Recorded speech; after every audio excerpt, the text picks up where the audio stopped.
صداقت جو ہے یہ پیارے پیغمبر کی رحمت ہے. حضرت عمر کی عدالت جو ہے یہ پیارے پیغمبر کی رحمت ہے. حضرت عثمان کی سخاوت جو ہے یہ پیارے پیغمبر کی رحمت ہے. حضرت علی کی شجاعت جو ہے یہ پیارے پیغمبر کی رحمت ہے. حضرت امیر معاویہ کی سیاست اور تدبر جو ہے یہ پیارے پیغمبر کی رحمت ہے. حضرت ابو ذر غفاری کا تقویٰ جو ہے یہ پیارے پیغمبر کی رحمت ہے. حضرت خبیب کا تخت دار پہ لٹک جانا جو ہے یہ پیارے پیغمبر کی رحمت ہے. حضرت بلال کا تپتی ہوئی انگاروں پہ لیٹ کے احد احد کے نعرے لگانا یہ پیارے پیغمبر کی رحمت ہے. امام احمد بن حنبل کی فقاہت جو ہے یہ پیارے پیغمبر کی رحمت ہے. امام شافعی کا تقویٰ جو ہے یہ پیارے پیغمبر کی رحمت ہے.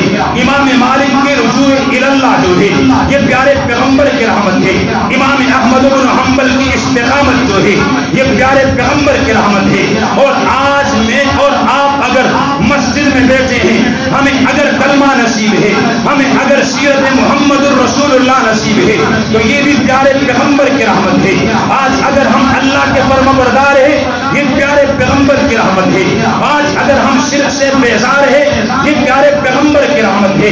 آج اگر ہم توحید کے ماننے والے ہیں یہ پیارے پیغمبر کی رحمت ہے.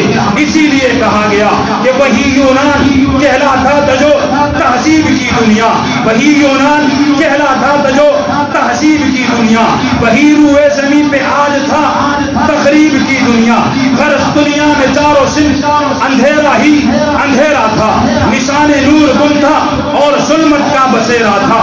کہ دفعتاً دنیا کے افق پر سیلاب نور آیا, جہاں کفر دل میں صداقت کا ظہور آیا, حقیقت کی خبر دینے بشیر آیا نذیر آیا, شہنشاہی نے جس کے پاؤں چھومے وہ فقیر آیا.